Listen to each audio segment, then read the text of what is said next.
Salam sehat, jumpa lagi di channel Tanya Dokter Paran. Video kali ini saya akan menjawab pertanyaan dari Bobby di Mojokerto. Bobby di Mojokerto, Jawa Timur yang bertanya, "Dok, apakah bantalan anus kalau BAB ada yang keluar?" Saya ada yang keluar, itu apa ya? Sebelum saya menjawab pertanyaan dari Bobby di Mojokerto, saya ingatkan teman-teman yang mau bertanya kepada saya, silahkan tulis di link Tanya Dokter Paran. Saya akan jawab dan upload di channel YouTube Tanya Dokter Paran ya.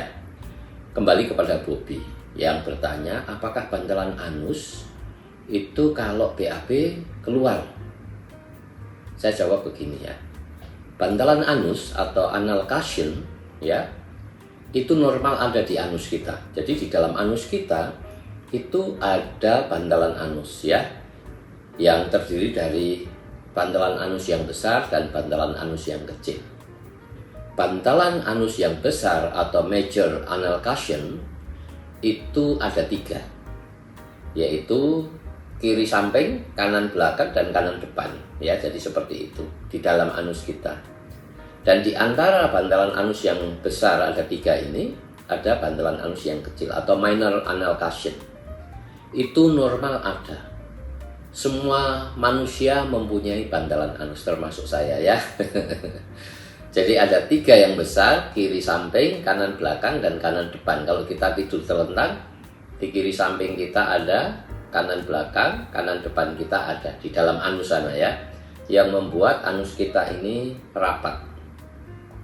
Bantalan anus itu selain untuk merapatkan lubang anus kita tertutup di dalam, dia juga berfungsi mengalasi, memberi alas kepada kotoran yang akan keluar. Jadi kalau ini bantalan anus, ini ada kotoran keluar, dia nutup begini. Kalau ada kotoran keluar, dia mengalasi kotoran keluar, sehingga dinding anus kita tidak rusak oleh karena kotoran ya. Jadi seperti ini bantalan anus begini. Kalau ini ada kotoran turun, dia akan mengeluar sedikit, kemudian balik lagi. Ini kotoran begini, balik lagi.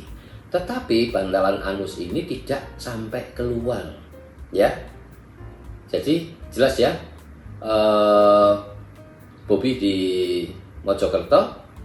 Jadi bantalan anus kita itu selain fungsinya merapatkan penutupan anus di bagian dalam, kedua fungsinya untuk mengalasi kotoran yang lewat tetapi tidak sampai keluar anus.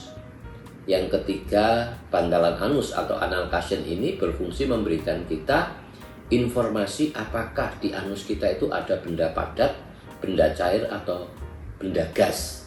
Jika kita tahu kita mau kentut, kita mau diare, atau mau kita BAB keras, itu informasinya didapatkan dari bantalan anus itu kepada otak kita ya. Sehingga kita tahu, oh ini BAB-nya keras, oh ini BAB-nya cair, atau oh ini mau kentut ya. Informasi itu didapat dari bantalan anus ya. Jadi itu fungsinya.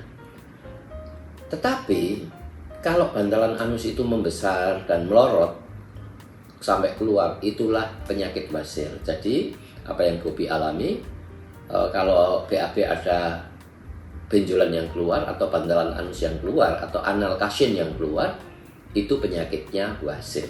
Kalau dia tidak keluar, tidak membesar, yaitu bantalan anus biasa yang normal ada. Jadi kesimpulannya, wasir itu apa? Membesarnya, melorotnya bantalan anus. Kadang ada yang robek berdarah. Itulah penyakit wasir. Jadi kalau dia tidak membesar dan tidak melorot, tidak keluar saat BAB, atau tidak membesar, dilihat dari teropong anus, itu bukanlah penyakit wasir. Jadi sesuatu yang normal, kalau dia membesar dan melorot, yang normal tadi jadi wasir. Jelas ya? Jadi bantalan anus itu tetap jadi bantalan anus yang normal ada kalau tidak membesar atau tidak melorot. Begitu dia membesar atau melorot, itulah penyakit wasir. Jelas ya? Jadi wasir itu bukan seperti varises di kaki yang ada di anus. Itu teori yang lama. Teori yang baru adalah bantalan anus atau anal cushion yang membesar dan melorot, inilah wasir. Jelas ya, Bobi di Mojokerto, kalau kita BAB keluar benjolan, itulah wasir. Apakah bisa masuk sendiri atau harus didorong masuk, tergantung derajatnya. Semoga ini bisa menjawab. Bagi teman-teman yang mau bertanya, silahkan tulis di link Tanya Dokter Paran. Saya akan jawab dan upload di channel YouTube Tanya Dokter Paran.